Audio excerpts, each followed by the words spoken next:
Bueno, pues sin más dilación vamos a empezar teniendo, yo creo que una de las charlas más interesantes que vamos a tener a lo largo de toda esta temporada, porque bueno, es una persona que es reconocida por muchos a lo largo y ancho, no solo de este país, sino del mundo, y para mí es un placer, Antonio Montiel, saludarte. Encantado. Y como siempre digo, muchas gracias por tu tiempo, te agradezco que... Nada, encantado de estar contigo en esta casa a la que quiero además desde hace años, y es un placer.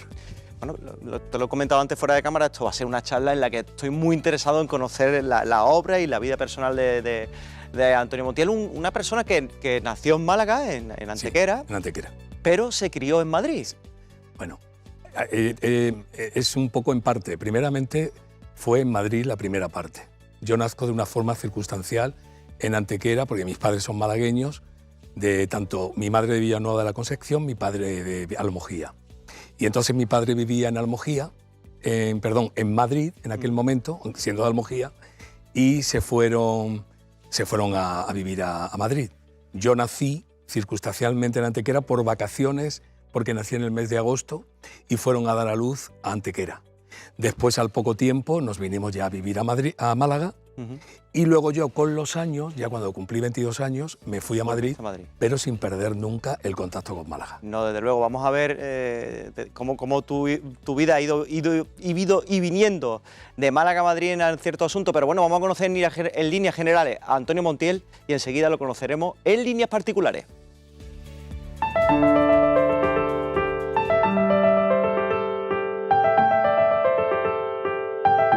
Antonio Montiel González nació en Antequera el 30 de agosto de 1964.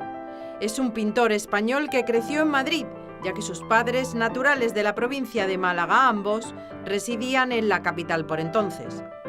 Desde su infancia tuvo vocación por la pintura y tras descubrir a través de una revista el rostro del artista Marisol en su portada, es tal el entusiasmo por pintarla que desde muy niño la convierte en su musa, a la que retrata en innumerables ocasiones. En 1974 ingresa en la Escuela de Artes y Oficios Antonio Cañete de Málaga. Es el momento en que decide presentarse a varios concursos de pintura infantiles y juveniles, ganando siempre los primeros premios. Terminada su formación y tras pasar un corto periodo de tiempo como profesor en la Academia de Arte Miguel Ángel de Málaga, ejerció como profesor particular y con solo 18 años marcha a Madrid, donde instala su residencia. En su extensa obra destacan pinturas de arte sacro en la que ahonda en el realismo de la imaginería. Así pues, la imagen del estandarte de la Cofradía de Jesús Cautivo desvela una profunda identidad por el juego de perspectivas, luces y sombras. Otras obras destacadas para la Semana Santa de Málaga serán una dolorosa para la Hermandad del Sepulcro, en la que retratará a Juanita Reina, o un autorretrato para el Vía Crucis de la Hermandad del Cautivo. Entre los muchos retratos, técnica en la que se contempla gran maestría y especialización, realizará obras en las que inmortaliza al comandante Fidel Castro, a la reina Sofía o a la reina Isabel II de Inglaterra. Son muchos los reconocimientos y premios recibidos a lo largo de su carrera, aunque seguramente le hagan especial ilusión los que le reconocen como malagueño del año en el año 1999, hijo ilustre de Villanueva de la Concepción o hijo predilecto de Antequera por lo que representan. Hoy, en Soy Málaga, uno de los pintores más reconocidos en el territorio español, Antonio Montiel.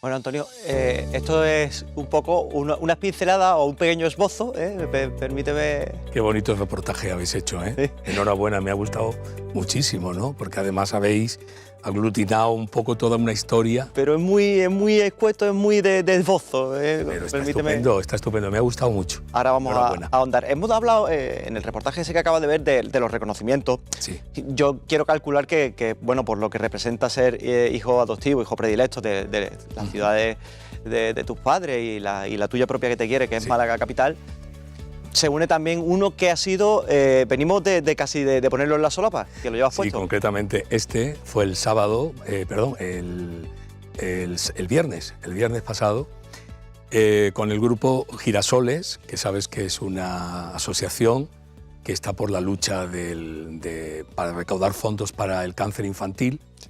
Y este año era su segunda cena de gala y hemos sido pues los premiados Betty Misiego, Antonio Vázquez, el dedicado al tema de los autobuses, ¿sí? Y yo como pintor. Así que estoy muy, muy, muy contento porque fue una noche muy bonita.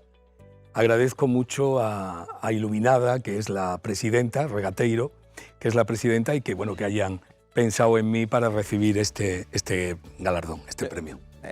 Tendrán millones de galardones y de reconocimientos que te han entregado, pero supongo que cada vez que te entrega uno te sigue haciendo la misma ilusión de siempre, ¿no? Sí, sobre todo, mira, cuando yo me fui a Madrid era el año 86 y recuerdo una doble entrevista, una doble página que me hizo el Diario Sur, donde decía el titular: me marcho de Málaga para poder triunfar en Málaga. Y creo que ha sido una de las cosas más bonitas que me han sucedido, ¿no? Porque, bueno, incluso, fíjate, ahora ya dentro de poco, bueno, ya la han puesto, pero todavía no ha sido inaugurada, pero me han puesto una avenida en Málaga, ¿no? ¡Qué bueno! Tengo también en Villanueva, que también lleva la Casa de la Cultura, lleva mi nombre, la calle donde está ubicada. En Almojía también, que como te dije antes era el pueblo de mi padre. Y luego pues en Antequera incluso pues soy hijo predilecto y la sala de exposiciones del ayuntamiento pues también lleva mi nombre. Entonces son reconocimientos que forman parte de mi tierra, que es donde yo mejor me siento. Y a pesar de haber vivido en Madrid desde el año 86, yo nunca dejé de venir a Málaga. Siempre Málaga estuvo en mi corazón. Nunca dejé de venir en las fiestas importantes como era Semana Santa, Navidad o verano, en feria. Y tan solo una vez que me pilló en México, que estuve viviendo durante un tiempo. Bueno. Largo, pero nunca, siempre Málaga ha estado en mi corazón. De eso se trata un poco este programa, de conocer a la persona que es malagueña y que es de Málaga y que ha trascendido, y al final siempre se dice que Málaga es muy madrastra para lo suyo, y entonces está bien ver casos de éxito en el que por ejemplo, uno de los proyectos más ambiciosos que tiene a corto plazo es una antología aquí en Málaga. Sí, es un proyecto que me hace muchísima ilusión y que además tenía ganas de hacerlo ya desde hace tiempo. Muy complicado porque, bueno, son obras que están en colecciones particulares, en instituciones, y todo eso hay que traerlo a Málaga, ¿no? Van a ser concretamente 100 obras. Había más, pero bueno, hemos tenido que cortar. El comisario de la exposición, Elías de Mateo, director del Museo Rebello de Toro, es quien lleva la muestra, y me hace muchísima ilusión, mucho porque imagínate, ¿no?, poder mostrar un poco toda tu trayectoria desde los 8 años, aunque yo empecé antes, porque empecé con 3 años antes de aprender, de leer y escribir, yo ya dibujaba, ¿no? Unos garabatos. Pero empecé incluso ganando mis primeros premios con 6 años en los concursos de educación y descanso infantiles, aquí en Málaga, y luego ya pues mi primera exposición la hice con 14 años individual. Que ya había participado en colectivas. Entonces, me hace muchísima ilusión esta muestra. Bueno, pues Antonio Montiel, que regresa a Málaga a través de sus obras, 100 obras, nada más y nada menos, y comisariado por, en este caso, el curador, el historiador Elías de Mateo, que va a ser un auténtico pelotazo. Estaremos atentos, claro que sí, a ella y iremos por ahí. Uno de los proyectos que creo también a corto plazo que ha sido grande por el reconocimiento que tiene es haber inmortalizado a Federico García Lorca. Bueno, eso ha sido una cosa fantástica, ¿no? Porque fíjate, era para el Ateneo de Madrid, donde además Federico me dijeron que formó parte del Ateneo en sus últimos tiempos, antes de su muerte repentina. Y entonces en ese Ateneo hay una galería de ilustres que están pues los más grandes literatos, poetas, escritores de la historia, ¿no? Y faltaba Federico García Lorca. Y precisamente el año pasado se unieron Gobierno de España, Ateneo y Mado Madrid Orgullo, por aquello de la homosexualidad de Federico García Lorca, ¿no? Sí. Y entonces pues hubo una selección de artistas candidatos, ¿no?, a hacer este retrato de Lorca, ¿no? Y tuve la suerte de que al final me lo encargaran a mí, y fue maravillosa la presentación en el Ateneo con la presencia incluso de la vicepresidenta del Gobierno, del ministro Bolaños y muchas personalidades de la vida madrileña, de la cultura y de y de la política. Bueno, un éxito más cosechado y... Por cierto, este cuadro lo vamos a traer a Málaga también para la antología. Para la antología, sí, sí. Queda como primicia o como exclusiva, que este cuadro, que es uno de los últimos... Estará. Además fue muy bonito porque, hombre, no había ninguna foto de Federico García Lorca en color. Ha sido un trabajo de tener que pues indagar mucho. No es un Lorca de la juventud, sino es de su última etapa, ya, con los 30 y tantos años. Y la verdad es que indagar en la figura de Lorca ha sido un trabajo que me ha gustado mucho. Que digo que también hay un trabajo de investigación detrás de los pintores, de los artistas plásticos, a la hora de que no es solo plasmarlo, sino que hay que investigar sobre las facciones. Claro, sobre todo en este caso, ¿no? Si hubiese tenido a Lorca delante, pues habría sido diferente, ¿no? Pero hacer este trabajo sobre un personaje tan conocido, ¿no? Del que hay muchas fotografías, pero no realmente ninguna de verdad como de estudio buena, exceptuando 3 o 4 que hay de su etapa de juventud, en un sillón sentado, es decir... Pero se trataba de hacer un Lorca de una etapa determinada y además con unas directrices concretas, porque el Ateneo quería que este cuadro pues tuviera el fondo oscuro para que fuera en consonancia con todos los demás retratos que hay en esa galería de ilustres. Hablabas de pintar sobre algunas imágenes que evidentemente no teníamos a García Lorca, pero sí has podido hacerlo con una persona que la primera vez que la pintaste fue a través de una revista y ya la has ido pintando a lo largo de tu vida, al natural, la has pintado de todas maneras, que es Pepa Flores. Pepa Flores, Marisol. Es tu musa. Ha sido mi musa. Bueno, yo creo que me dediqué al mundo del retrato precisamente al ver de ella una fotografía de una portada de una revista que trajo a mi casa mi padre y que me fue tal impacto de aquel rostro ya con unos 18, 19 años más o menos que tendría, no de la etapa de la niña, de la etapa infantil o juvenil, ¿no? Sino ya de una etapa un poquito más mayor, ¿no? Y me impactó de tal manera que, bueno, pues que empecé a pintarla hasta el punto de que la aprendí de memoria y con los años mi madre me fue contando quién era. Porque en aquel momento yo tan solo veía pues, la foto de una chica que me llamaba la atención. Y mi madre ya, ten en cuenta que yo tenía 3 años y medio. ¿Sí? Y cuando ya fue pasando el tiempo, mi madre me contaba y ahí fue donde se convirtió casi en una obsesión. La pinté infinidad de veces hasta que llegué incluso a escaparme de mi casa para ir a conocerla a la localidad alicantina de Altea. ¿Cómo fue eso? Bueno, pues eso es una historia muy loca. Sí, pues era, imagínate, yo ya había tratado aquí con sus padres, con sus abuelos, ya teniendo entonces 11, 12 años, ¿no? Pero la musa se hacía esperar. Venía a veces a Málaga, pero al final nunca lograba verla, ¿no? Y entonces, bueno, logré el teléfono de ella a través de sus abuelos, llamaba, pero siempre se ponía a la niñera, y al final, pues me gané a la niñera y ella fue la que me dijo, vente aquí y aquí seguro que la vas a ver. Y bueno, y no fue tan fácil, ¿eh? Es decir, en una época donde no había teléfonos móviles, WhatsApp, claro, tal, ¿te escapas de casa dejando Me escapo una nota? de mi casa porque yo le pedí a mi padre que me llevara, pero mi padre me decía, es que te va a dar con las puertas en las narices, no vamos a hacer un viaje desde Málaga hasta allí en coche para que luego después ni la logres ver. Tú has quedado con ella en verla y claro, y yo le decía, no, yo voy a ver qué... Y mi padre no me quiso llevar y entonces con el dinerito que yo había ahorrado con los primeros encargos y tal, pues cogí, me compré mi billete de autobús y me fui una noche de verano a las 11 de la noche. Pero desde las 4 de la tarde yo ya estaba en la estación, dejando una nota en el televisor a mis padres, diciéndole, hasta que no vea a Marisol, no volveré. Y así bueno, fue. Y la viste... La logré ver al día siguiente, toda la noche de viaje, al día siguiente a las 6 de la tarde.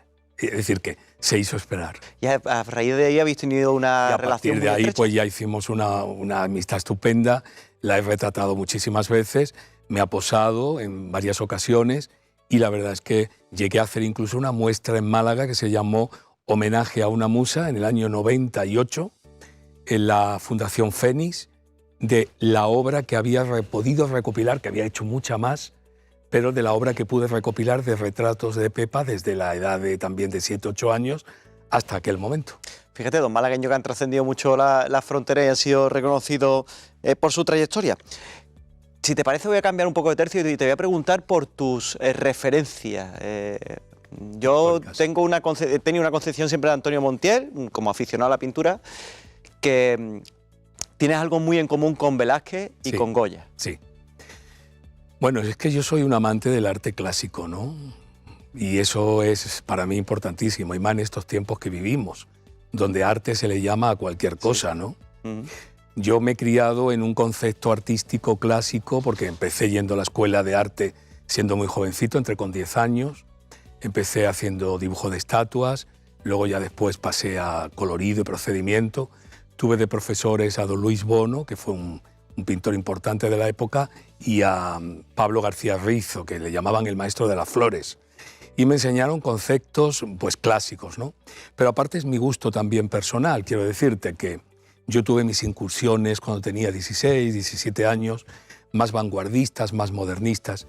Pero ¿sabes qué pasa? Que yo pensaba que para eso ya había otra gente que lo hacía. Gente que a lo mejor incluso no tenía concepto académico, que no sabían. Yo he tenido alumnos que han sido pintores, incluso algunos muy conocidos hoy en día, y no tenían, a lo mejor les ponías un bodegón y no sabían hacerlos. Es decir, no tenían esa maestría, ¿no? Entonces, bueno, hoy en día, pues tú sabes que el arte ha ido por unos derroteros donde, pues aparentemente casi vale cualquier cosa. Hasta en los propios museos, en las exposiciones, por ejemplo, como Arco, se han hecho experimentos de niños que han hecho 4 rayajos y tal, y luego los han colocado, y han venido todos estos que van de intelectuales buscándole aquello los 3 pies al gato, ¿no? Sí. Yo no estoy en contra del arte moderno, pero sí estoy en contra de la tomadura de pelo, y de esa hoy hay muchísima. Y hablemos de esa especulación porque... llamo especulación pues por eso mismo, porque a lo mejor hay un negocio detrás que a los maestros del arte os está haciendo un poco de daño. Eso surge, yo lo leí una vez lo decía el Le Monde de París, el periódico, decía, el arte de vanguardia surge en el siglo XX como consecuencia de la gran mediocridad que empezó a haber. Si tú miras arte barroco, el arte que incluso se hicieron anteriormente, ¿no? Dices, qué maravilla para aquel tiempo, qué maravilla. Hoy todo es mucho más minimalista, pero cuando tú ves aquellos edificios maravillosos en arquitectura o en pintura, Velázquez o gente como Goya, que han sido auténticos genios y además muy transgresores para su época. Es decir, ten en cuenta que, por ejemplo, Velázquez, la pintura de Velázquez ya se podría llamar en su etapa última casi impresionismo, que luego vendría siglos después. Y tú coges un detalle de una de las obras de Velázquez de la época final, como en Las Meninas, y lo amplías un poco o lo pones sin que se vea todo lo demás, y es un cuadro abstracto de una categoría increíble. Se nota con la pincelada. Muy suelta, no es una pincelada barrida, es una pincelada de un señor que tiene un dominio. Entonces ahí está encerrado absolutamente todo, ¿no? Entonces, claro, yo soy de la opinión, yo en ese aspecto soy conservador, pero soy conservador en muchas cosas. Soy conservador del buen gusto, de la gente que tiene educación, de la gente que tiene sentido común, que tiene criterio. Yo soy amante de todas esas cosas. Soy amante, pues, de que la gente, pues, a lo mejor vaya a un estreno y no vaya vestida de chándal, sino que se guarden unas formas porque vivimos en sociedad y eso hace la sociedad más bonita, más elegante, ¿no? Y hoy vivimos un mundo donde todo está patas boca arriba, ¿no? Bueno, absolutamente todo. Claro, son formas de verlo, una forma de ver la clásica, y donde si no existiera esa forma clásica, por ejemplo, con cuadros que hemos estado viendo durante esta charla, bueno, pues no se dejaría de hacer una forma de arte que precisamente en Málaga, no sé qué opinión te merece, que se llama la ciudad de los museos y que casi que haya un museo para cualquier cosa. Hombre, a mí me parece muy bien porque todo lo que de alguna manera sea para que Málaga gane gente que venga, me parece fantástico, ¿no? Y que de alguna manera, pues, cuando yo me fui a Málaga, a nivel cultural había muy poca demanda, era terrible, era muy provinciana, ¿no? Por eso los artistas nos íbamos antes a Madrid, como hizo Antonio Bandera. La ciudad de las oportunidades, claro. Claro, porque Madrid era, digamos, el trampolín para aquellos que de verdad queríamos, ¿no? Porque hoy casi pinta cualquiera o canta cualquiera, ¿no? Antes los artistas eran los que de verdad querían, los que luchaban de verdad, los ¿no? que arriesgaban, ¿no? Sí, sí. Y hoy en día no, hoy en día simplemente por quitarte una camiseta y la pones en Instagram, ya te crees que eres un artista. Has pintado la Casa Real. Yo digo que pasarás a la historia precisamente como Velázquez o como Goya, por ser el pintor de la Casa Real. ¿Cómo llegas tú a eso de la Casa Real? Bueno, la primera vez fue durante el servicio militar, que pinté al rey don Juan Carlos a través de mi compañía, de la agrupación logística número 1. Pero luego después, el siguiente, que ha sido el retrato del rey, bueno, después fue la reina doña Sofía, y lo último fue el rey de España, que fui el primer pintor que lo hizo como rey para ¿cómo se llama?, el edificio este de los militares de tierra, del ejército de tierra, es decir, el Palacio de Buenavista. Y eso, bueno, pues fui a la Casa Real, pues invitado por el ejército, que fueron los que hicieron los trámites, y la verdad es que fue fantástico y también será otra de las obras que traiga que vengan a Málaga. Sí. Bueno, estamos descubriendo ese catálogo también, que vendrá a Málaga en esa antología que podremos ver. Fue un honor además hacerlo, porque fue un hombre que con una gran personalidad, al tratarlo de cerca, sencillo, colaborando en las poses, es decir, fue fantástico. Y al igual que la reina doña Sofía. A la reina doña Sofía, incluso la infanta y también. La reina Isabel de Inglaterra. Bueno, eso ha sido una de las cosas que nunca pude ni imaginar, ¿eh? Porque eso, cuando me preguntaban antiguamente, ¿a quién te podría gustar retratar? Digo, bueno, retratarme puede gustar a cualquiera que pase por la calle y le vea una cara interesante, ¿no? Más que a alguien que sea famoso, ¿no? Porque parece que es que a un pintor como yo solamente me gusta pintar famosos. No, esto fue circunstancial, aunque no te lo creas, ¿no? Fue un encargo que recibí de la revista Lecturas cuando llegué a Madrid y de ahí pues pinté a mucha gente conocida, ¿no?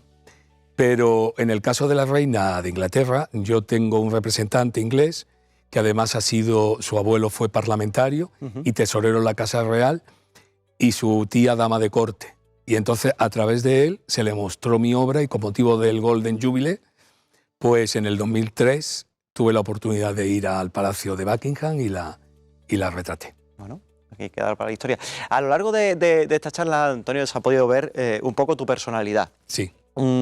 Pero hay dos preguntas que le hacemos a todos los invitados y en la que tengo especial interés en que me comentes cuáles son las tuyas. La primera es, ¿qué significa para ti el éxito? Pues el éxito significa que aquello que tú dedicas tu vida, aquello que te sirve además para poder vivir, lo cumplas satisfactoriamente y te encuentres realizado, ¿no? Y si tienes el reconocimiento de los demás, pues tanto mejor, ¿no? Pero ya no lo veo desde el punto de vista como lo veía antiguamente, ¿no? Que parecía que era algo como que había que llegar a eso, como una necesidad, como, ¿no?, a ese reconocimiento en grandes masas y tal y cual. No, yo ya lo veo todo de eso. He aprendido a desmitificar muchas cosas a través de todo lo que he conocido, a través de lo que he visto. Pues digamos que antes lo veías como una meta y ahora lo ves como un proceso, ¿no? Sí, estar viviendo ese proceso del éxito siempre. Lo vas viviendo y en ese vivir, pues el éxito, hay días que te sientes mejor, otros días peor, otros días que te llevas decepciones o muchas veces con la gente. Y entonces pues eso un poco a veces te hace a veces tambalear de alguna manera, ¿no? Pero el éxito está realmente en saber quién eres. Vale, y la última pregunta, que tengo mucho interés sobre todo con los artistas visuales, con los pintores y tal. ¿Qué música escuchas mientras trabajas? Pues yo soy también de música clásica y de música ligera incluso, pero no tanto la actual, ni nada de reggaetón, ni de todo este tipo de cosas. Un poco de Marisol de vez en cuando, pues sí, no, ¿no? Eso, por supuesto, Marisol siempre está ahí, ¿no? Es decir, que me gusta muchísimo, ¿no? Pues...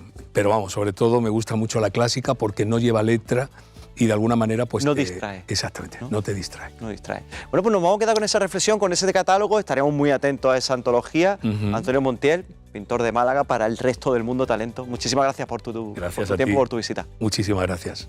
Muchísimas gracias. Nosotros nos vamos, un segundo a publicidad y conocemos a Joaquín Crespo. Hablamos de inteligencia artificial, lo que le he comentado antes, deporte. En fin, que queda mucho Soy Málaga por delante. No se vaya, que volvemos enseguida.